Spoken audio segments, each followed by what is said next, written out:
시청자 여러분 안녕하십니까. KBC 건강클리닉의 신철호입니다. 우리 주변에서 다리 뒤에 지렁이처럼 울퉁불퉁 푸르스름하게 튀어나온 분들 많이 보시게 될 겁니다. 하지정맥류라고 하는 질환인데요. 여성분들 중에서는 치마를 입고 싶은데 못 입어서 안타깝다는 분들도 많으십니다. 어떤 분들은 미용상의 문제 외에 특별한 질환이라고 여기지 않는 분들도 상당히 계십니다만은 합병증이 상당히 심각한 질환 중에 하나라고 합니다. 누가 내 다리를 볼까 봐서 심리적으로 위축되는 것도 큰 문제가 되니까요. 잘 치료받고 밝고 명랑하게 사셔야 되겠습니다. 오늘 하지정맥류에 대해서 상담해 주실 분 모셨습니다. 통증의학과 전문의십니다. 삼성정맥류의원의 박경덕 원장님 자리해 주셨습니다. 반갑습니다. 네, 안녕하세요. 보통 이제 다리가 아프다 하면은 보통 관절이 아프다든지 아니면 뭐 허리 신경 때문에 그런다 그렇게 생각하지 않습니까? 그런데 하지정맥류 때문에 다리 통증을 호소하는 분들이 요즘에 많다고 들었습니다. 실제 어떻습니까? 네, 그렇습니다. 흔히들 다리가 아프시면 척추 신경 질환에 의한 통증이지 않냐라고들 생각하시는데요. 네네. 척추 신경 질환에 의한 다리의 통증과 하지정맥류에 의한 다리의 통증의 증상이 비슷하기 때문에 정확히 구분하기 어렵다라고 생각하시면 됩니다. 네, 그렇군요. 그래서 이제 보통 하지정맥류에 대해서 이제 알고 계신 분들도 많이 계십니다만은 흔히 보통 잠깐 제가 모두에도 말씀드렸습니다만은 뭐 미용상의 문제에 특별한 특별한 일은 없지 않냐. 초반에는 이제 어떤 증상을 특별히 못 느시기 때문에 그렇게 방치하시는 분들이 나중에 큰 병을 키운다. 그런 말씀도 많이 들어봤고 최근에 생긴 질환이 아닌가. 이렇게 생각하시는 분들도 상당히 계시거든요. 어떻습니까? 네, 하지정맥류는 최근에 새롭게 발생한 질환이 아니라 기원 전부터 있었던 질환이지만 최근 들어서 그 진단과 치료법이 간단해지면서 의학 기술이 발달하면서 조명을 받게 된 질환입니다.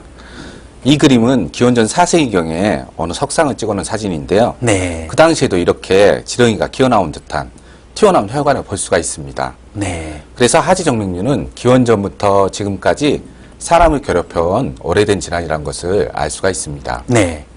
정맥류 하면은 류라는 것이 한자 아니겠습니까? 하지 그러면 다리를 주로 말하는 것이고요. 네. 그다음에 정맥이 풍선처럼 늘어졌다. 일단은 이런 생각이 듭니다. 한자 말로만 풀이해 봤을 때는. 그랬을 때 이제 하지정맥류에 대해서 우리가 정확하게 알아야 우리가 대처할 수 있지 않겠습니까? 하지정맥류라고 하는 것이 어떤 질환인지, 외관상 어떻게 보이는지 자세하게 좀 설명해 주십시오. 네.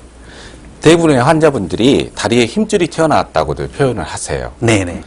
그림 왼쪽을 보시면 허벅지 안쪽하고 종아리 안쪽에 우불퉁 튀어나온 아주 큰 지렁이가 들어가 있는 듯한 모습을 볼 수가 있는데요. 네. 이런 경우를 정맥류라고 할 수 있습니다. 주위에서 목욕탕 같은 데를 가보시면 이러신 분들을 가끔씩 보실 수가 있을 거예요. 네네.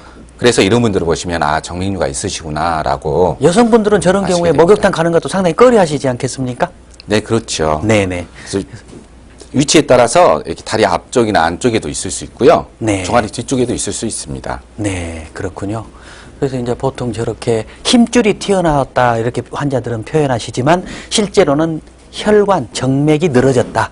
그렇게 볼 수 있겠군요. 네. 네네.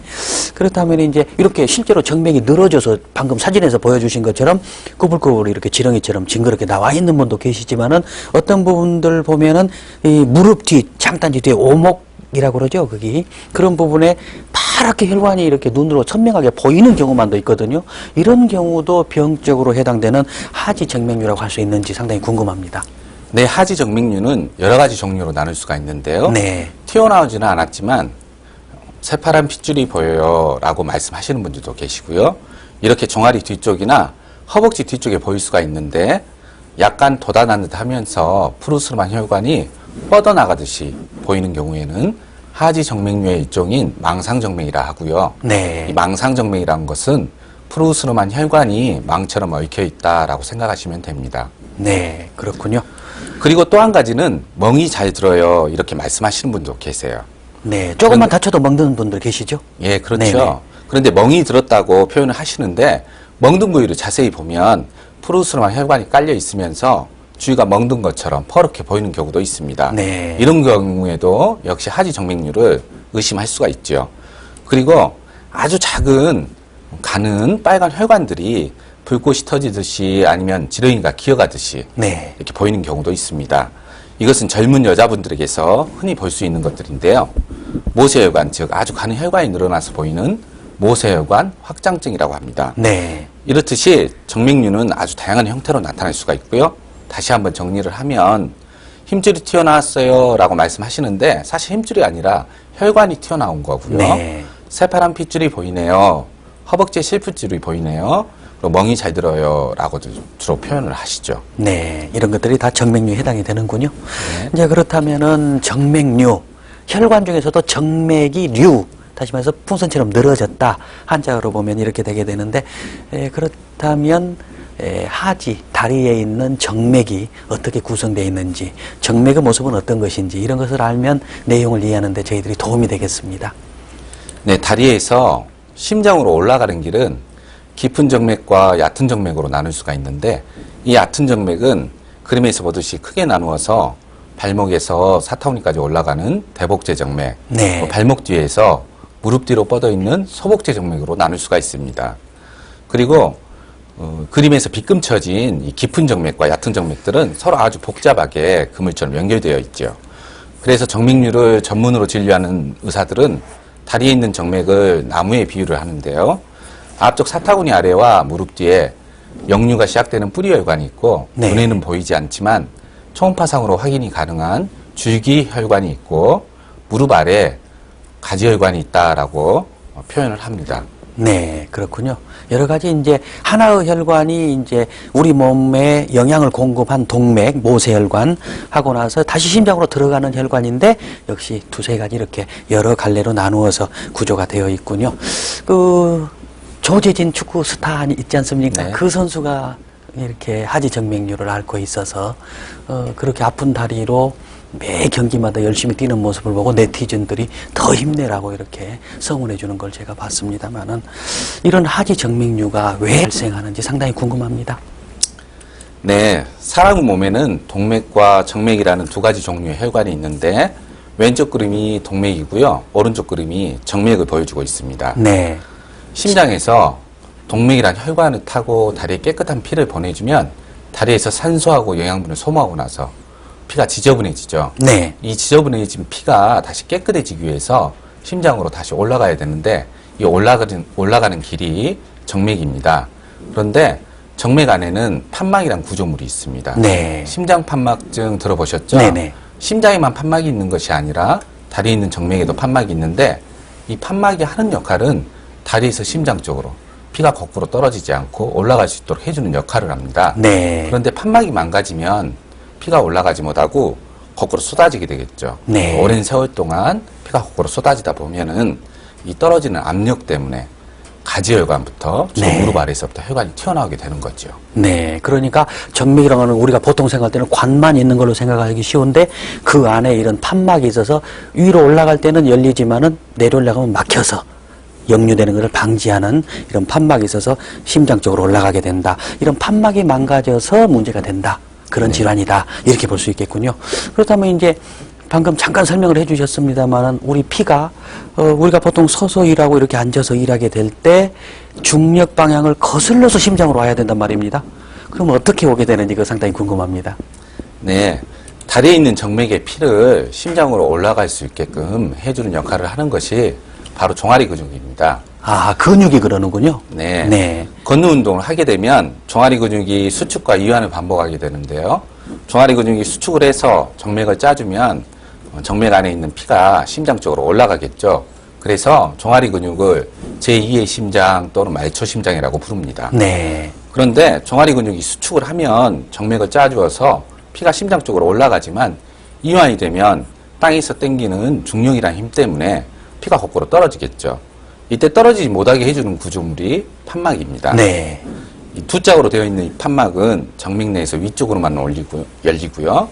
종아리 근육이 수축을 하면 판막이 열려서 피가 위로 올라가고 네. 이완이 되면 판막이 닫혀서 피가 거꾸로 떨어지지 않도록 해주는 역할을 하게 되는 거죠. 네. 그래서 마치 계단을 밟듯이 다리에 있는 피가 정맥을 통해서 심장까지 올라갈 수 있게 되죠. 네. 이런 판막이 정맥 내에서 5에서 10cm 간격으로 이렇게 군데군데 존재하고 있고요. 네. 그런데 정맥류 환자분들은 이 판막이 고장이 나서 다치질 않아요. 종아리 근육이 수축할 때는 다리에 있는 피가 심장 쪽으로 올라간 듯이 보이지만 이완을 하게 되면 판막이 닫히질 않아서 피가 거꾸로 떨어지게 되겠죠. 네. 그래서 하지정맥류는 피가 거꾸로 흐르는 혈액순환이 잘못되는 병이다라고 생각하시면 됩니다. 네. 그래서 판막이 고장난 정맥류 환자분들은 피가 거꾸로 쏟아지다 보면 그 압력에 의해서 늘어나서 주로 무릎 아래에 있는 가지혈관부터 우불퉁, 꾸불퉁 튀어나오게 되겠죠. 네. 그래서 정맥류는 우불퉁, 꾸불퉁 튀어나오기 시작한 때부터 발생된 것이 아니라 그 5년이나 10년 전에 뿌리나 줄기정맥에 있는 판막이 고장이 나서 피가 거꾸로 떨어지기 시작한 때부터 발생을 한 거죠. 네. 그런데 오랜 세월이 지나야만 혈관이 다리에서 튀어나오기 때문에 환자분들은 그때서야 정맥류가 생겼나 보다라고도 생각을 하시는 거죠. 네. 다음 그림은 다리에 있는 정맥류를 폭포에 비유를 하였는데요. 정상적으로 올라가야 될 혈액이 폭포처럼 거꾸로 쏟아지다 보면 아래쪽에서부터 그 압력에 의해서 혈관이 튀어나온다라고 설명을 드리면 간단할 것 같아요. 네. 그렇군요. 여러 가지 그림을 보면서 설명해 주시니까 이해가 빠른 것 같습니다. 그러니까 기본적으로는 혈관 안에 있는 판막이 망가져서 역류가 되고 그것이 오래되면은 혈관이 늘어져서 밖으로 나와 보이게 된다.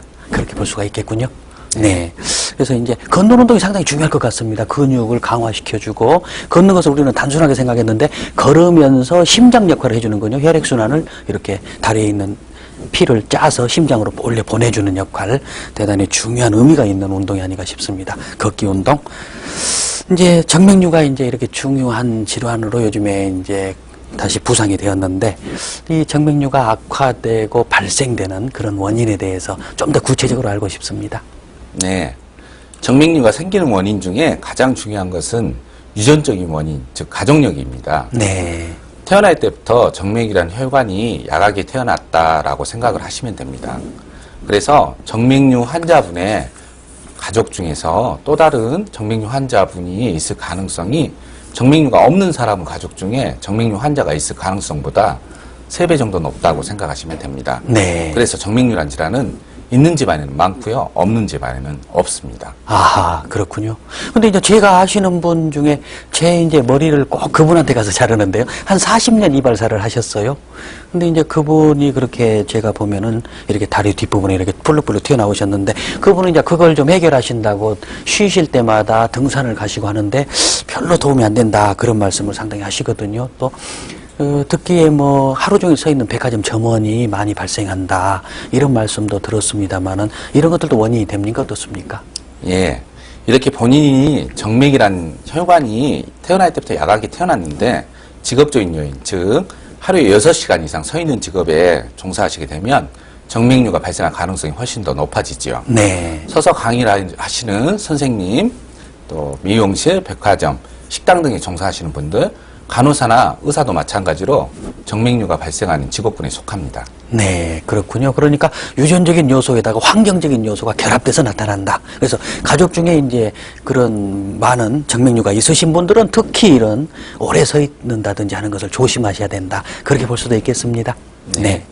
이제 보통 정맥류가 더 문제가 되는 경우가 여성들이 아닌가 싶어요. 그리고 실제 보면 여성들이 더 많지 않냐 이런 생각이 들어갑니다만은 또 젊은 사람보다는 나이 드신 중장년층 이상 되는 분들 이런 분들에서 많이 발병하는 걸 볼 수 있습니다만은 실제 나이가 많이 들면서 더 유병률이 높아집니까 어떻습니까?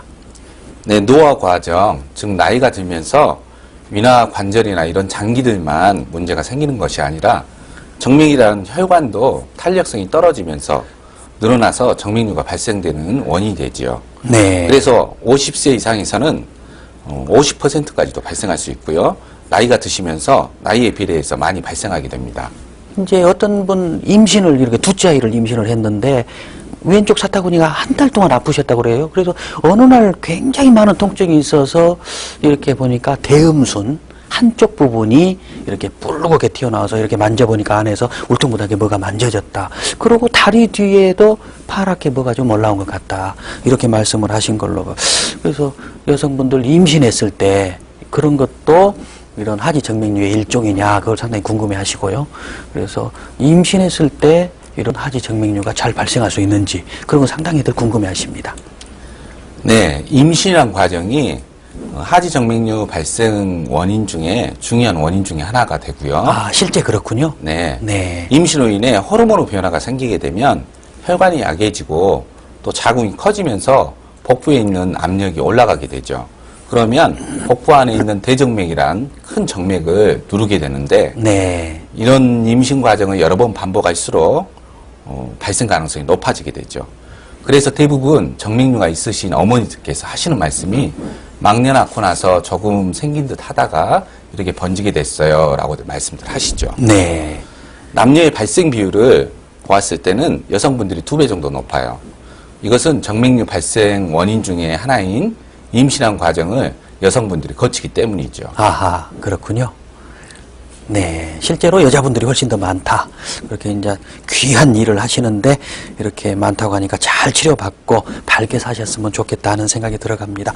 보통 이제 저희들 임신 때 이렇게 혈관이 눌리기 때문에 문제가 된다고 하지 않으셨습니까? 저희도 이렇게 녹화를 1시간 정도 하고 나면 이렇게 꾸부정하게 앉아 있다 보면 아래 다리가 좀 무겁고 그런 걸 느낄 수가 있거든요. 네. 그래서 그 외에 우리 일상생활 어떤 자세에서도 이런 하지정맥류를 발생시킬 수 있는 원인들이 있는지 궁금합니다. 앞에 말씀드린 원인 외에 여성 호르몬이나 피임약도 혈관을 약하게 만들고요. 네네. 변비가 있으신 분들도 배변을 하실 때 아랫배에 힘을 많이 주기 때문에 복압을 증가시키는 효과를 내지요. 네. 이것도 역시 정맥류 발생에 기여하는 원인이 되고요. 그리고 비만한 경우라든지 갑작스러운 체중의 변화가 있을 때도 역시 정맥류 발생 원인이 될 수가 있습니다. 네. 그러니까 이제 요즘에 심지어 초등학생들마저도 상당히 비만한 아이들은 뒤에 혈관이 보이는 그런 증상들도 많이 있다고 그러니까 역시 체중 관리가 또 상당히 중요하다 그렇게 볼 수가 있겠군요. 그래서 이제 방금도 제가 말씀을 드렸습니다만은 그 생활 자세가 역시 중요하지 않을까 이런 생각이 듭니다만은 어떤 나쁜 자세에 의해서 이런 하지정맥류가 촉발될 수 있는지 궁금합니다. 네. 잘못된 생활 습관들이 원인이 또 될 수가 있는데요. 다리를 꼬고 의자에 앉게 되면 무릎 아래에서 정맥이 눌리게 되죠. 네. 그러면 정맥 내 피가 심장 쪽으로 올라가는데 지장을 초래하게 되고요. 그래서 정맥 내 압력이 증가하게 되고 이러한 원인들로 해서 정맥류가 발생할 가능성이 높아집니다. 네. 그리고 몸에 꼭 끼는 옷, 거들이나 꽉 끼는 청바지를 입었을 때도 역시 복압을 증가시키거나 정맥 내 혈류 자체를 방해하면서 영향을 미치게 됩니다. 종아리 근육이 수축과 이완을 반복하면서 정맥 내 피를 심장 쪽으로 올려보내줘야 되는데 굽 높은 구두를 신게 되면 종아리 근육이 수축과 이완을 하지 못해요. 네. 이런 것들도 원인이 될 수 있고요. 장시간 의자에 앉아 있는 경우, 즉 장시간 여행을 가기 위해서 버스나 기차를 오랫동안 타고 가는 경우, 또 책상에 오랫동안 앉아서 일하시는 분들 역시 종아리 근육이 움직이지 않기 때문에 이런 생활 습관들이 오랫동안 반복되면 정맥류 발생의 원인이 될 수 있습니다. 네. 종합을 해보면 체질적, 유전적인 요인이 바탕이 되면서 직업적인 요인이나 임신, 여성 호르몬 등의 직접적인 원인들이 동반되게 되면 정맥류가 발병하게 되는 거죠. 네. 우리가 보통 일상적인 생활 자세에서 혈관이 꺾이거나 눌리는 다리를 꼬고 앉는 그런 행위는 하지 않는 것이 좋다. 그렇게 볼 수가 있겠군요. 그래서 이제 보통 보면은 미용상의 문제, 특히 여성분들, 남자도 마찬가지입니다만은 보통 이제 좀 징그럽다 이렇게 생각하시는 분들 많으시고 또 이제 초기에 어떤 분들은 증상을 별로 못 느끼신다는 분들도 많으신 것 같아요. 하지만은 이것이 이제 나중에 그대로 방치하다가는 합병증도 일으킨다 그런 말씀도 들었습니다만은 다른 여러 가지 미용상의 문제 외에 신체적으로 느끼는 증상이 있을 것 같습니다. 어떤 증상들이 있겠습니까? 네, 하지 정맥류의 증상 중에 제일 많이 호소하시는 것이 종아리가 당기고 아프다라고도 말씀들 하세요. 이런 경우 대부분 환자분들이 관절염이나 신경통 치료로 생각을 하시고 물리치료를 한다든지 하시는데요. 물론 종아리나 무릎 오금 부위가 당기고 아픈 것이 관절이나 신경질환으로 올 수도 있지만 관절염이나 신경통 치료를 해보아도 신통치 않으신 분들은 정맥류로 인한 증상이지 않나라고 의심을 해볼 필요가 있죠. 네. 그리고 종아리가 당기거나 아픈 증상이 혈관이 튀어나온 정도와는 관계가 없어요. 심하게 튀어나온 사람이더라도 아무런 증상이 없을 수도 있고요. 겉으로 보기에는 멀쩡한데 속에 있는 눈에 안 보이는 정맥이 망가져서 증상이 있을 수도 있고요. 네. 그렇군요. 이제 미용상의 문제만으로도 사실은 심리적 위축이 대단히 크거든요. 마음의 병이란 것도 무섭지 않습니까? 자신감이 떨어진다든지 그런 경우도 잘 치료받고 밝고 명랑하게 사시는 것이 중요할 것으로 생각이 됩니다. 이제 쥐가 많이 난다는 분들 계십니다. 특히 그런 경우가 하지 정맥류 발생에 위험 요소를 가진 분이 아닐까 이렇게 걱정하시는 분들도 계시던데 실제 어떻습니까? 네, 야간 근육 경련이라고 하는데요. 이것은 주로 밤에 주무시다가 쥐가 나거나 심한 운동 후에 쥐가 나는 것을 말하는데요. 어떤 환자분들은 기지개를 펴지 못한다고 말씀들 하세요. 기지개를 펴면 쥐가 나서 한참 동안 주물러야 없어진다라고도 말씀들 하시죠. 이런 경우에도 정맥류가 있지 않나 의심을 해봐야 되죠. 네, 그렇군요. 실제 이제 정맥류하고 관련이 있을 수 있기 때문에 그리고 정맥류 아까도 말씀해 주셨다시피 겉으로는 깨끗해도 저 안에 깊이 있는 정맥에서 먼저 망가져서 문제가 될 수 있기 때문에 진단을 빨리 받아봐야 된다. 이렇게 볼 수가 있겠군요. 이제 제가 아는 젊은 여성 중에 한 분은 그 저녁에 잘 때 굉장히 다리가 무겁고 피곤하다고 그래요. 일어나서도 무겁고 피곤하고 걸으려고 할 때 다리 뒤에다가 꼭 모래주머니를 달고 걷는 것 같다. 이것이 정맥류 때문이냐 이런 의문을 갖는 분들도 계셨거든요. 어떻습니까? 네, 정맥류의 전형적인 증상 중에 하나가 다리가 무겁다라고들 말씀들 하시죠. 네. 아침에는 그래도 괜찮은 것 같은데 오후가 되면 다리가 무겁고 피곤하다라고들 말씀하십니다. 이것은 다리에 있는 정맥에 판막이 고장이 나서 피가 심장 쪽으로 올라가지 못하고 종아리로 피가 거꾸로 쏟아지다 보면 피가 고이게 되겠죠. 심한 경우 한쪽 다리에 900cc까지 혈액이 고일 수 있는데 네. 이렇게 되면 다리가 무거울 수밖에 없겠죠. 그리고 직접적인 관계는 없지만 허리 자체도 아플 수가 있어요. 네. 이것은 정맥류가 있으셔서 다리가 불편하신 분들은 걸을 때 왠지 자세가 틀어지게 되죠. 이렇게 오랫동안 잘못된 자세로 걷게 되면 이것이 원인이 되어 허리에 통증이 발생할 수 있는 거고요. 네. 그러니까 900cc 정도까지 찰 수 있다고 하면 900cc라고 한다면 큰 1리터 물병하고 가까운 양 아니겠습니까? 그 정도가 다리에 고인다고 하면은 정말 모래주머니 하나를 달고 다니는 그런 느낌을 가질 수 있을 것 같습니다. 아무튼 이렇게 무겁다든지 쥐가 자란다든지 할 때는 반드시 빨리 검진 받아보는 것이 중요하지 않을까 생각이 드는데요. 또 환자분들이 이런 자각 증상을 느끼면 하지 정맥류를 한번 의심해 봐야 된다 하는 그런 증상들이 있다면 좀 소개해 주십시오. 네, 또 한 가지 증상은 다리가 붓는다라고도 말씀하시는데요. 주로 오후가 돼서 집에 돌아가서 양말을 벗으시면 발목에 양말 자국이 남는다라고도 말씀들 하시죠. 네. 정맥류는 혈액순환 장애를 가진 질환이기 때문에 피가 고여서 이렇게 다리가 부을 수가 있어요. 장시간 서 계시면 심해지고 누워 계시면 호전되고 이렇게도 말씀들 하시죠. 네, 그렇군요. 붓는 경우도 역시 의심해보고 진단 받아보셔야 되겠습니다. 모든 이런 증상들이 이제 처음에 나타났을 때는 다 심각한 줄 모르시거든요. 그래서 이제 지나치기가 쉬워서 문제가 되는데 어떤 경우 이런 증상들이 악화되어 나타나게 됩니까? 네, 오랫동안 서 있거나 힘든 일을 한 경우, 오랜 시간 쭈그려 앉아서 일을 한 경우나 날씨가 더워질 때 운동을 심하게 한 경우, 그리고 생리주기나 임신 때 이런 증상들이 악화가 됩니다. 네, 그렇군요. 이제 저런 경우에 이제 평상시에 좀 괜찮다가도 저런 힘든 일을 할 때 무슨 문제가 있을 때 악화되니까 그럴 때 한번 체크를 꼭 해보시는 것이 필요하지 않을까 생각됩니다. 그래서 이제 혈액이 또 회수를 하지 못하고 많이 이렇게 여기가 고여 있어 버리게 되면은 심장에서 전신에 영양 공급할 혈액도 부족하지 않을까 이런 생각도 들어갑니다만은 합병증으로 어떤 것들이 있을까 궁금합니다. 네, 먼저 부종이라고 다리가 붓는 거죠.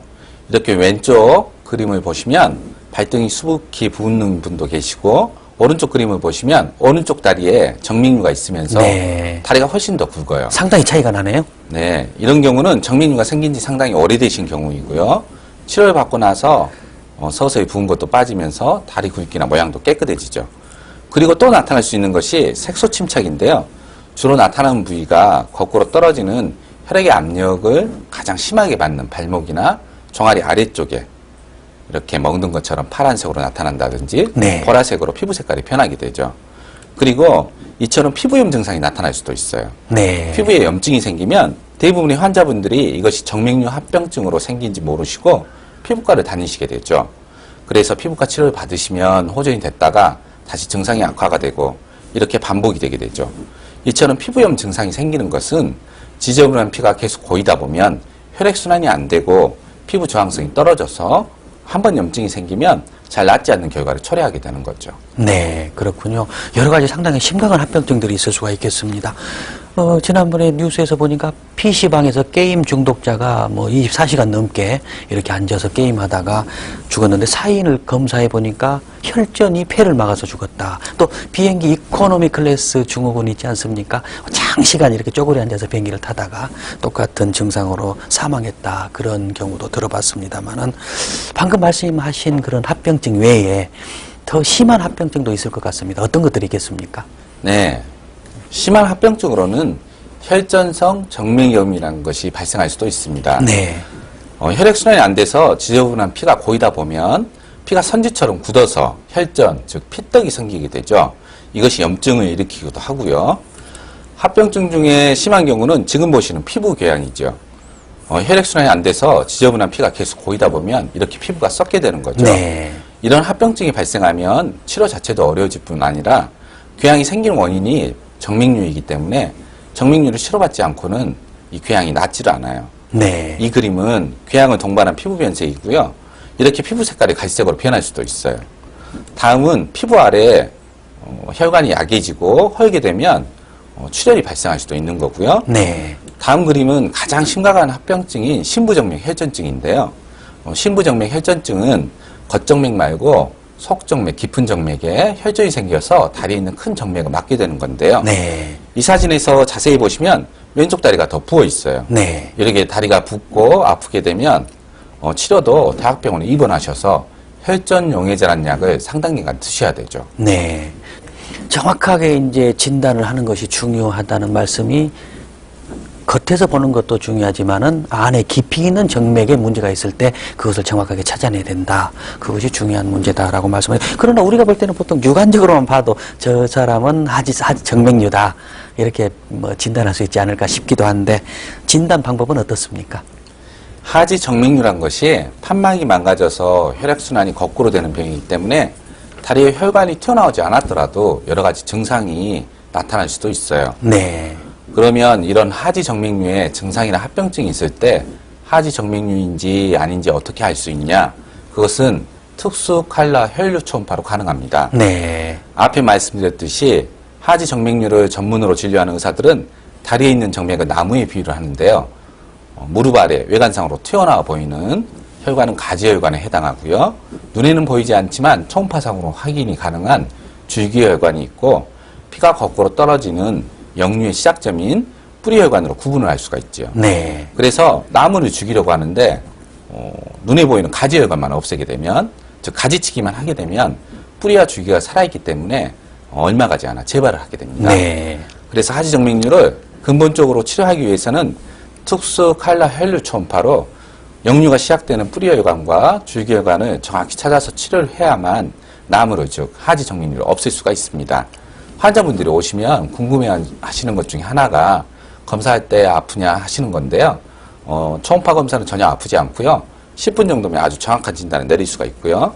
그리고 제일 중요한 것은 치료하는 의사가 직접 혈류 초음파로 진단을 정확히 하고 진단 과정뿐만 아니라 치료하는 과정에서도 초음파를 직접 보면서 정확히 치료를 해야 한다는 것이죠. 네. 최근 하지 정맥류의 치료 과정이 수술이라는 예전 치료법과 비교를 했을 때 일면은 굉장히 간단해졌지만 정맥류 치료에 있어서 제일 중요한 것은 초음파 진단 능력이라고 말씀드릴 수가 있습니다. 네. 이것은 사람의 얼굴 모양이 모두 틀린 것처럼 다리에 있는 정맥도 그 주행이나 형태가 틀리기 때문에 고장난 정맥을 정확히 찾아내고 그 정맥을 정확히 치료하기 위해서는 치료하는 의사의 초음파 진단 능력이 굉장히 중요하죠. 네. 그러니까 하지 정맥류에 대해서 정밀하고 정확하게 진단하기 위해서는 초음파가 굉장히 중요한 역할을 하게 되는군요. 그러니까 방금 말씀해 주신 대로 겉으로 보이는 혈관만 뿔뿔 튀어나온 것만을 치료해 가지고는 다시 재발하고 문제가 있고 판막이 망가지고 역류되는 모든 혈관을 제대로 찾아내서 치료하기 위해서는 초음파 진단 과정이 아주 유용하다, 그렇게 말씀을 해 주셨거든요. 그렇다면 초음파 진단 과정에 대해서 어떻게 이루어지는지 좀 더 자세하게 설명해 주십시오. 네. 다음은 초음파 진단 과정이에요. 먼저 정상인 경우이고요. 정상인 경우는 일단 초음파를 확인했을 때 혈관 크기가 작은 경우가 많아요. 네. 검사를 할 때 혈관을 길이 방향으로 놓고 종아리를 주무르면 종아리 근육이 정맥을 수축해서 심장 쪽으로 피가 올라가게 되죠. 올라가는 피는 파란색으로 보이고요. 종아리를 놓으면 이완이 돼서 올라갔던 피가 다시 떨어지는데 떨어지는 피는 빨간색으로 보이죠. 네. 이때 판막이 정상인 사람은 판막이 꾹 닫혀서 피가 떨어지질 않아요. 그래서 판막이 정상인 사람은 파란색이 보였다가 0.5초 내로 이렇게 빨간색이 사라지게 되죠. 네. 이것은 판막 기능이 정상이므로 피가 떨어지려고 할 때 판막이 꾹 닫히니까 떨어지지 않는 거고요. 다음은 정맥류 환자분 후 초음파 영상인데요. 초음파로 봤을 때 혈관 크기가 큰 경우가 많고요. 네. 종아리 근육을 주물렀다 놓으면 종아리에 있던 피가 심장 쪽으로 올라가는 듯 보이지만 판막이 망가져 있기 때문에 종아리를 주물렀다 놓자마자 이렇게 빨갛게 네. 떨어져요. 쏴 소리를 내면서. 빨간 편 부분이 나온다는 것은 역류한다 그 말씀이군요. 그렇죠. 오른쪽 하얀 기준선, 그 위로 하얀 산이 보이죠? 네네. 이게 거꾸로 떨어지는 피의 양을 보여주죠. 네. 그래서 혈류 초음파 검사로 눈에는 보이지 않지만 어떤 뿌리혈관이나 줄기혈관이 고장이 났구나라는 것을 쉽게 알 수가 있죠. 이렇게 혈류 초음파 검사로 정확한 진단이 끝나면 각각 환자분에 맞게 치료 방법이 결정이 되고 치료를 하게 되죠. 네, 그렇군요. 뭐 10분 정도밖에 걸리지 않고 통증도 없다고 하니까 또 그리고 보다 더 중요한 것은 정확한 진단이 된다고 하니까 굉장히 유용한 검사가 아닌가 생각이 됩니다. 이제 저렇게 해서 정확하게 진단이 되면은 치료 방향을 잘 설정해야 되지 않겠습니까? 그래서 여러 가지 치료 방법이 있을 텐데 우선은 치료 목표, 원칙이 있을 것 같습니다. 어떻습니까? 네, 하지정맥류의 치료의 목표는 하지정맥류가 피가 거꾸로 떨어지는 혈액순환이 잘못되는 병이기 때문에 잘못된 혈액순환을 바로 잡아주어서 여러 가지 증상이나 합병증들을 치료하는 것이고요. 또 한 가지는 미용적인 측면도 있죠. 우부퉁, 꾸부퉁 튀어나온 혈관 때문에 여자 환자분들은 병원에 오실 때 바지를 대부분 입고 오세요. 네. 하시는 말씀이 평생 치마 한 번 안 입어봤다라고 말씀을 네. 하시죠. 그리고 목욕탕 같은 데도 뭐 다니시지 않죠. 본인으로서는 굉장히 심각한 질환이죠, 실은. 예, 네. 그렇죠. 이런 미용적인 문제도 네네. 해결을 해드리게 되고요. 그 외에 하지정맥류의 치료 원칙으로는 첫째, 눈에 보이는 혈관과 함께 숨어있는 원인 부위를 치료해야 한다라는 것이고요. 네, 두 번째, 중요한 것이 원인을 치료하는 그렇죠. 것이겠군요. 네. 치료의 결과를 향상시키고 재발을 줄이기 위해서 치료 전 정확한 진단이 가장 중요하다. 아까 혈류 초음파 검사 같은 경우로 정확한 진단. 네. 네네. 세 번째, 고장난 혈관을 치료함과 동시에 적절한 예방법들로 정상인 혈관들을 관리를 한다는 것입니다. 네. 저렇게 해서 이제 치료 원칙을 설정하게 되면은 하지정맥류라고 하는 것은 이제 한 번 발생하면 저절로 좋아지는 일은 없다고 들었습니다. 그래서 계속해서 뭐 진행성이고 더 악화되는 질환이기 때문에 반드시 이제 정밀하게 진단받고 치료를 받아야 되겠는데 치료 방법들에는 어떤 것이 있는지 궁금합니다. 네, 어느 한 가지 치료법만 가지고 한 분의 환자를 완벽하게 치료할 수는 없습니다. 그래서 두세 가지 치료법으로 환자분 상태에 맞춰서 치료를 하는데요. 다리에 있는 얕은 정맥을 속정맥과 겉정맥으로 나눈다면 속정맥을 치료하는 근본치료와 겉정맥을 치료하는 보조치료로 나눌 수가 있습니다. 네.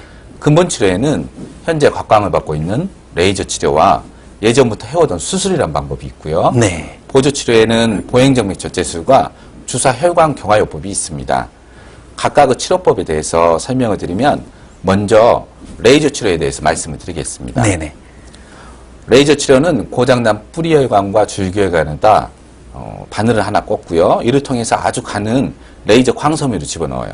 그리고 초음파를 보고 정확한 치료 위치를 잡은 다음에 레이저를 쏘게 되는 것이죠.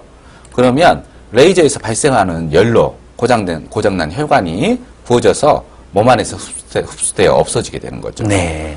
실제 레이저 치료를 하는 장면인데요. 레이저 치료의 장점 중 하나가 칼로 피부를 째고 상처를 낼 필요가 없다는 것이죠. 네. 이렇게 고장난 혈관에다 바늘 하나를 꽂고 이 바늘을 통해서 레이저 광섬유를 집어넣고 초음파를 보면서 정확히 치료를 하게 되는 것이죠. 네. 이렇게 되면 치료가 끝나고 나서라도 그 바늘구멍은 남게 되기 때문에 치료 후에 흉이 전혀 없게 되죠. 미용적으로도 완벽하다고 할 수 있고요. 그리고 치료 방법이 발달함에 따라서 수면 마취나 척추 마취 또는 전신 마취도 할 필요가 없고요. 네. 국소 마취나 신경 마취만 가지고도 아프지 않게 치료할 수가 있습니다. 치료 후 바로 걸으실 수가 있어서 일상생활로 바로 복귀가 가능하죠. 레이저 치료 시간도 20, 30분이면 충분하고요. 입원하실 필요도 없습니다. 네, 그렇군요. 그러니까 이제 과거 같으면은 그러니까 근본적으로 하지 정맥류를 치료한다 하는 것은 망가진 혈관을 없애는 것이 되겠군요.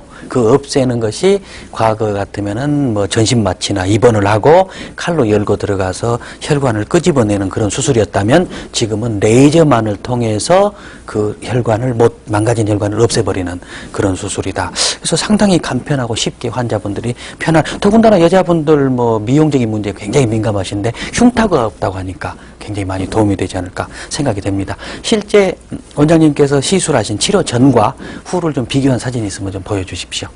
네. 다음은 환자분들을 직접 치료한 사진인데요. 이분은 50세 여자분이셨는데 종아리가 뭉친다라고 하시는 분이셨어요. 네. 보시면 상당히 심하죠. 이분은 역류가 시작되는 부분은 레이저로 치료를 하고 뒤쪽에 이렇게 튀어나온 혈관들은 4, 5mm 정도 구멍을 내서 보행정맥 젖제술로 치료한 경우입니다. 이분은 47세 남자분이시고요. 혈관에 궤양이라는 합병증이 발생하신 분인데 네. 이 궤양의 원인이 정맥류 때문인지를 모르셔서 굉장히 고생을 하셨던 분이세요. 이렇게 원인이 되는 정맥류 치료를 받고 3개월 후에 궤양 자체도 좋아지고 다리의 부종과 통증도 역시 좋아지셨죠. 이분 같은 경우는 당뇨가 함께 있었던 분이시고요. 이분은 69세 여자분이신데요. 다리에 쥐가 난다라는 증상을 주로 호소하시는 분이세요. 네. 치료 후에 이런 증상도 없어지셨고요. 이분은 주로 종아리가 땡긴다라고 증상을 호소하신 분이셨습니다. 이분은 다리가 피곤하고 발등이 붓는다라고 증상을 호소하신 분이십니다. 이분은 53세 남자분이신데요. 가려운 피부염 증상을 동반하셨어요. 네. 치료 후에 정맥류가 원인이 돼서 발생한 피부염도 역시 좋아지셨고요. 이분은 다리가 땡기고 붓는다라는 증상을 호소하신 분이셨고요. 역시 치료 후에 좋아지셨습니다. 이분은 허리 통증도 함께 있으셨는데 치료 후에 허리 통증도 좋아지셨다라고 말씀하셨어요. 네. 정맥류 때문에 다리가 무겁고 해서 걷는 자세가 좋지 않아 허리 통증이 발생한 경우이다라고 말씀드릴 수가 있습니다. 네. 지금까지 주로 정맥류가 심한 환자분들 사진 위주로 설명을 드렸고요. 모든 분들이 이렇게 심하지는 않으세요. 네. 그러니까 겉으로 괜찮아도 안에서 문제가 있는 분도 있고 다양하게 나타나게 되겠군요. 그림에서 보니까 여자분들 같으면 치마를 입으셔도 괜찮을 정도로 외관상 말끔하게 해결이 되는군요. 네. 그래서 상당히 역시 그래서 이제 저렇게 심한 경우에는 수술을 꼭 받아야 되겠지만 우리 환자분들은 뭐 수술이 아무리 간단하다고 해도 가급적 수술은 안 받으셨으면 하는 생각을 많이 갖고 계시거든요. 그래서 어떤 분들 말씀 들어보면 뭐 주사약만 넣어서도 뭐 해결할 수 있다더라 이렇게 말씀하시는 분들도 계시는데 보조치료라고 말씀할 수 있지 않겠습니까? 보조치료 방법에는 어떤 것들이 있고 어떤 분들에게 해당되는지 궁금합니다. 네, 먼저 보조치료 중에 하나인 혈관경화요법에 대해서 말씀을 드리겠습니다. 겉에 있는 정맥이 고장이 났을 때 고장난 혈관 안에다 경화제라는 약을 주사해서 고장난 혈관을 없애는 방법인데요. 주로 직경이 4mm 이하 3mm 네. 이하의 가는 혈관에다 주사제를 이용해서 치료하게 되면 딱딱해지면서 혈관 경화라는 과정을 거치면서 점점 사라지게 되죠. 그러니까 병의 초기에 해당된다고 볼 수 있습니까? 네, 그렇게 말씀드릴 수도 네, 있습니다. 초기나 또는 아주 가는 혈관. 네. 네. 이런 혈관 경화요법은 보통 2, 3회 정도 시술을 받으면 소기의 목적을 달성할 수 있고요. 다음 그림은 혈관 경화요법을 시행하는 장면입니다. 모세혈관 확장증이라고 부르는 아주 가는 실핏줄에 혈관 경화요법을 하는 그림이고요. 이때 사용하는 주사바늘은 굉장히 가늘기 때문에 따끔따끔한 정도로 치료가 끝나고요. 오른쪽 그림은 주사치료 후 사진이고요. 주로 젊은 여자분들이 많은 관심을 갖고 계시죠. 일상생활 하시는데 크게 문제가 없으시고요. 네. 다음은 허벅지와 종아리에 이렇게 심하게 튀어나오신 분도 역류가 시작되는 뿌리혈관이 없을 시에는 주사치료만 가지고도 이렇게 치료가 가능합니다. 아하, 그렇군요. 예, 이렇게 칼을 대지 않고도 주사치료만으로도 만족스러운 결과를 얻을 수가 있어요. 네. 어느 위치에 있든지 혈관 크기가 작으면 주사치료만으로도 가능하게 되죠. 네. 다음은 무릎 뒤에 조금 더 굵게 튀어나온 혈관이죠. 역시 주사 치료 후 좋아진 모습이고요. 아주 가는 실핏줄하고 굵은 혈관은 혈관 경화요법 하는 데 있어서 약의 농도 등이 다르죠. 다음 그림은 관통 정맥의 역류에 의해 발생한 정맥류를 주사 치료한 경우입니다. 네. 마찬가지 그림이고요. 칼을 대지 않고도 주사 치료만으로도 이렇게 좋아질 수가 있습니다. 이런 주사 치료는 아무 때나 할 수 있는 것은 아니고 해서는 안 될 금기증이 있습니다. 임신을 하신 경우라든지 나이가 많이 드시거나 거동이 불편하신 분들, 네. 즉 주사 치료 후에 걸을 수 없는 사람들은 주사 치료를 할 수가 없습니다. 그리고 혈전증이 있다든지 급성 열질환이 있다든지 항응고지 치료를 받고 있는 사람 역시 주사 치료를 할 수가 없습니다. 네. 그러니까 이제 본인이 생각할 때 겉으로 나는 너무 심해서 꼭 큰 수술을 좀 받아야 될 것이다. 이렇게 지레 짐작하지 마시고 겉으로 볼 때는 심하다 하더라도 주사 치료만으로도 가능한 경우가 있기 때문에 전문가 선생님과 상의하시는 게 좋을 것 같습니다. 그래서 근데 이제 어떤 경우에는 주사 치료나 수술 한 가지만으로 해결되지 않고 이런 보조요법과 더불어서 레이저 치료를 병행해서 치료하는 경우가 있다고 들었습니다. 어떤 경우에 그렇습니까? 네, 다음은 보조치료 중에 하나인 보행정맥 절제술인데요. 네. 주사 치료하기에는 조금 굵은 혈관들을 4, 5mm 정도 구멍을 내서 고장난 혈관을 제거하는 방법이 있죠. 국소마취로 치료가 가능합니다. 이런 주사 치료나 보행정맥 절제술 같은 보조치료는 단독으로 시행되는 경우보다는 레이저 치료와 병행해서 시행되는 경우가 대부분입니다. 이렇게 허벅지와 종아리에 심하게 튀어나오신 분도 레이저 치료와 보행정맥 절제술로 치료를 한 사진이고요. 이렇게 종아리에 심하게 튀어나오신 분 역시 마찬가지로 레이저 치료와 함께 보행정맥 절제술로 치료한 사진입니다. 병이 심할수록 치료받는 과정이 조금 더 힘들게 되죠. 네, 그러니까 더 심해지기 전에 조기에 빨리 치료받는 것이 더 좋지 않을까 그런 생각이 들어갑니다.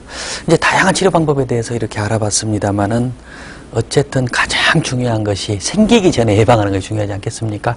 특히나 가족들 중에 이런 정맥류가 나타난다면 소인을 가지고 있기 때문에 더 예방에 치중해야 되지 않을까 싶은데 하지 정맥류를 예방할 수 있는 방법이 있다면 좀 소개해 주십시오. 하지 정맥류의 예방법 중에 가장 좋은 것은 의료용 압박 스타킹을 신는 거죠. 네. 튀어나오지 않았어도 신는 겁니까? 그렇죠. 튀어나오지 예방 차원에서 심는 거니까요. 네. 압박 스타킹은 꽉 조이는 힘에 의해서 외부로부터 종아리 근육을 강화시켜 주게 되는데요. 일반 스타킹과는 다르게 압박 스타킹은 스타킹을 짤 때 특수하게 짜기 때문에 발목에서부터 허벅지 쪽으로 갈수록 압박력이 감소하게 되죠. 그래서 발 아래쪽이 압력이 세고 위쪽으로 갈수록 압력이 줄어들기 때문에 압박 스타킹을 신고만 계셔도 그 압력 차에 의해서 혈액이 심장 쪽으로 올라가게 되죠. 그래서 압박 스타킹은 예방 및 치료에 있어서 굉장히 중요한 역할을 하게 됩니다. 그리고 고장난 판막이 벌어지는데 이 벌어진 판막 사이를 거리를 좁혀주는 역할을 하게 되죠. 네. 심장 쪽으로 피가 올라가지 못하고 다리 쪽으로 혈액이 몰리게 되면 다리가 붓는 부종이 생기게 되는데요. 부종도 역시 감소시키게 되죠. 네, 그러니까 아주 초기에 가서 진단받는다면 압박 스타킹 요법만으로도 많은 도움이 될 수 있을 것 같습니다. 네. 네. 다음은 압박 스타킹을 신었을 때 늘어난 혈관에 어떻게 작용한가를 보여주는 그림인데요. 이렇게 아래로 축 처진 혈관이 압박 스타킹을 신음으로 해서 아래쪽으로부터 꽉 조여주는 힘에 의해서 늘어난 혈관을 조여주는 거죠. 그래서 하지 정맥류 발생 고위험군, 즉 하루에 6시간 이상 서 있는 직업을 가지셨다거나 임신을 하신 경우 등에서는 하지 정맥류 예방을 위한 첫 번째가 의료용 압박 스타킹을 신는 거죠. 그런데 고혈압이나 동맥질환이 있으신 분들은 무턱대고 압박 스타킹을 신게 되면 기존 질환들이 악화가 될 수가 있어요. 네. 그래서 발의 동맥에 문제가 있는지 없는지 전문의에게 정확한 진찰을 받은 후에 자신에게 맞는 압박 스타킹을 처방받으셔서 신으셔야 합니다. 네. 압박 스타킹만으로도 많은 도움이 된다고 하니까요. 참고하시면 좋겠습니다. 요즘 날씨가 이제 아침 운동하기에도 굉장히 좋은 날씨 아니겠습니까? 그래서 저도 이제 아침에 산책도 가고 운동을 하는데 맑은 물에 새소리 맑은 공기 더할 나위 없이 좋습니다. 그래서 운동하고 땀 흘리고 샤워했을 때 그 기분 아주 상쾌하고요. 또 아주 맑은 몸과 마음으로 하루 일상생활을 하면 즐겁고 한데 보통 이렇게 이제 하지 정맥류가 있으신 분들은 운동도 굉장히 주의해야 된다. 잘못하게 되면은 오히려 더 악화시킨다 그런 말을 들었거든요. 하지 정맥류 환자들에게 좋은 운동과 나쁜 운동을 좀 구별해서 소개해 주십시오. 네. 두 번째로 매일 30분 이상 운동을 하는 건데요. 주로 유산소 운동을 말하죠. 제일 하기 쉬운 것이 걷기 운동이죠. 네. 그 외에 자전거 타기나 가벼운 조깅, 수영 이런 운동들이 하지 정맥류를 예방하는 데 있어서 중요한 역할을 합니다. 네. 그 이유는 이런 운동을 하게 되면 종아리 근육을 강화시킬 수가 있게 되죠. 네. 제2의 심장을 강화시킨다. 네. 네. 그래서 종아리 근육이 정맥을 짜주는 효과를 증가시킬 수 있게 되는 거죠. 운동을 하시는 것이 건강에도 좋고 다리에도 좋습니다. 네. 그러니까 근육이 강화되면은 혈관도 보호가 된다. 그렇게 말할 수가 있겠군요. 예. 다음에 네네. 장시간 서 있거나 앉아 있은 후 휴식을 취할 때 15분에서 30분 정도 다리를 심장 높이 이상으로 올려주시는 거죠. 그러게 되면 다리에 정체된 혈액이 심장 쪽으로 돌아가는데 도움을 주게 되죠. 네. 이렇게 압박 스타킹을 신고 규칙적으로 운동을 하고 휴식을 취할 때 다리를 올려주는 이 세 가지 방법이 중요한 예방법들입니다. 네, 그렇군요.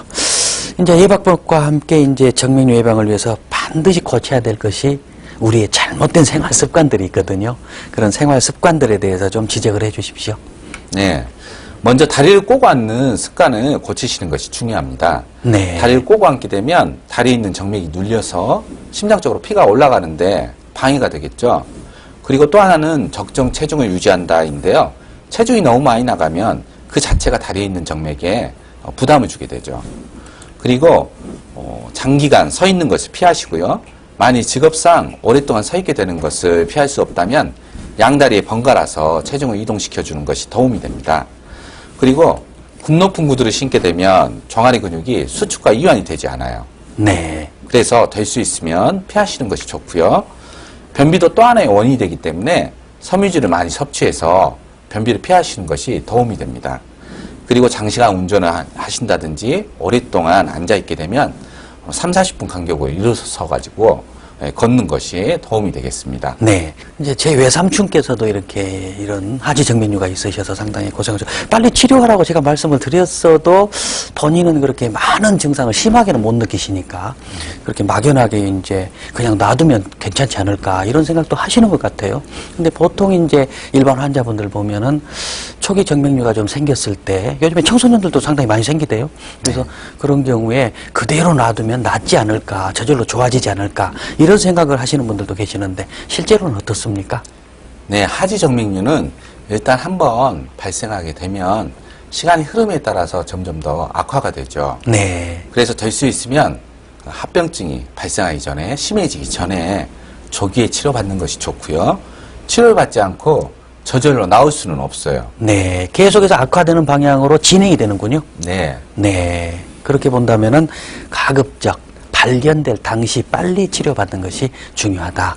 요즘 청소년들이 많이 그렇게 발생된다.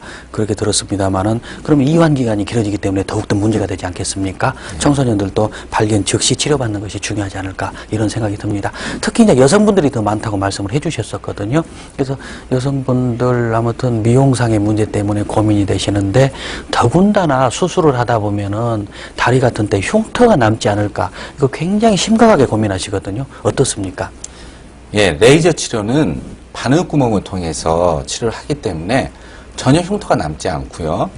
보행정맥 절제술도 4, 5mm 정도 구멍을 내서 고장난 혈관을 제거하기 때문에 1년 정도 지나면 흉터가 거의 없다라고 생각을 하시면 됩니다. 네. 과거에 시행되었던 발거술이란 수술이란 방법으로 치료를 하게 되면 사타구니부터 큰 흉터가 남게 되죠. 네. 그래서 이제 여성분들의 경우라면은 이런 하지 정맥류가 심리적인 억압이 되고 그것으로부터 자신감이 떨어지고 한다면은 사회생활 하는데도 많은 문제가 있지 않을까 생각을 합니다. 그래서 이런 경우에 빨리 제대로 치료받으시면은 짧은 반바지도 입으실 수 있을 정도로 말끔하게 흉터 없이 해결된다고 하니까 빨리 전문가를 한번 찾아보시는 것이 좋겠습니다. 그래서 이제 혈관이라고 하는 것은 우리 곳곳에 아주 중요한 역할을 하지 않습니까? 늘 바쁘게 움직이고 중요한 영양소, 산소 공급을 하고 또 이렇게 돌고 하게 되는데 뭐 이런 혈관을 이렇게 나쁘게 늘어진 혈관을 제거해버리면 그런 부분에 문제가 되지 않을까 이렇게 생각이 되는데 실제로는 어떻습니까? 예, 레이저나 주사치료로 없애는 혈관은 제 역할을 하지 못하는 고장난 정맥이기 때문에 없애고 나면 오히려 증상이 좋아지세요. 네. 정상 혈관들을 통해서 남아있는 정상 혈관들을 통해서 다리에 있는 혈액이 심장 쪽으로 올라갈 수가 있고, 그래서 고장난 혈관을 없앤다고 해서 몸에 건강에 문제가 생기지는 않습니다. 네. 또 이제 그런 수술을 꼭 받아야 될 경우에는 내가 입원을 해야 될 것인지, 얼마만큼 후에 사회생활에 복귀할 수 있는지, 과연 전신마취를 하는지, 이런 것들도 상당히 궁금해 하시거든요. 어떻습니까? 예, 요즘 하는 치료법으로 레이저 치료를 하게 되면 신경마취, 국소 신경마취로만으로도 가능하기 때문에 입원하실 필요는 전혀 없고요. 직장 생활을 다니시는 분들 치료받고 나서 바로 직장으로 가서 일을 하실 수가 있습니다. 네. 좀 심하다는 경우 수술 시간은 어느 정도나 걸립니까? 심하면, 그러니까 겉으로 보기에 튀어나온 혈관이 많으면 치료하는데 시간이 좀 오래 걸리게 되겠죠. 네. 레이저 치료는 뿌리하고 줄기를 치료한 레이저 치료는 한 20분 정도면 충분하다고 보시면 됩니다. 네. 그래서 이제 가장 중요한 것이 사실 우리가 수술을 한번 한다, 치료한다고 할 때는 굉장히 환자분들은 큰맘 먹고 하시거든요. 그런데 그렇게 이제 힘들게 휴가도 내고 또 비용도 마련하고 해서 하는데 이걸 잘 치료했는데 또 재발해버리면은 어쩔까. 과거에는 재발도 좀 한다고 들었습니다만은 요즘에는 어떤지 모르겠습니다. 네. 네, 하지 정맥류 치료 후에 재발을 걱정하시는 분들이 많으세요. 그런데 초음파를 보고 뿌리혈관까지 정확히 치료를 하게 되면 치료한 혈관과 관련돼서는 하지 않습니다. 네. 그런데 양쪽 다리에 크게 4개 정도 속정맥이 있는데 4주기 모두 고장나신 경우는 좀 드물고요. 네. 보통 1개 아니면 2개 정도 속정맥이 고장이 나는데요. 치료 당시에 정상이었던 속정맥이 오랜 시간이 지난 후에 한 10년 정도 지나서 망가질 수는 있어요. 그렇더라도 정상이었던 속정맥이 망가지는 데는 오랜 시간이 필요하기 때문에 설명을 드릴 때는 거의 없다라고 말씀을 드리죠. 네. 그러니까 요즘에 진단 장비의 정확성으로 인해서 정확하게 진단하고 올바른 수술 방법을 선택한다면은 재발은 거의 없다. 이렇게 봐도 되겠습니다. 뭐 지금까지 삼성정맥류의원 박경덕 원장님을 모시고 하지 정맥류에 대해서 여러 가지 알아보고 있습니다. 좋은 말씀 나누다 보니까 이제 시간이 이렇게 빨리 흘렀습니다. 마무리하는 의미에서 하지 정맥류 환자분들에게 당부 말씀 있으면 한 말씀 해주십시오. 네, 지금까지 종아리가 땡기거나 밤이 쥐가 나고 저린 증상 또는 다리가 무겁고 피곤하며 붓는다든지 하는 하지 통증의 또 다른 원인이 될 수 있는 하지 정맥류에 대해서 말씀을 드렸습니다. 다리가 불편한 원인이 될 수 있는 하지 정맥류, 이제 간단히 진단받고 치료받을 수 있게 되었습니다. 다리가 편하고 건강한 삶을 유지하기 위한 그런 시간이 되었으면 합니다. 여러 가지 말씀 대단히 고맙습니다. 시청자 여러분, 오늘 하지 정맥류에 대한 여러 가지 예방수칙 잘 기억하셨습니까? 꼭 예방하시는 것이 더 중요하겠습니다. 신르고 계절의 여왕이라고 하는 5월이 시작됐습니다. 우리들의 자연은 푸르름과 싱그러움으로 가득한데요. 시청자 여러분들의 모든 일도 실록처럼 푸르고 싱그럽게 되기를 기원해 봅니다. 내일 모레면 어린이날이 됩니다. 늘 경쟁과 공부 속에 찌든 우리 아이들, 그날 하루만이라도 몸과 마음을 자유롭게 해주면 어떨까요? KBC 건강클리닉 오늘 순서 모두 마치겠습니다. 안녕히 계십시오.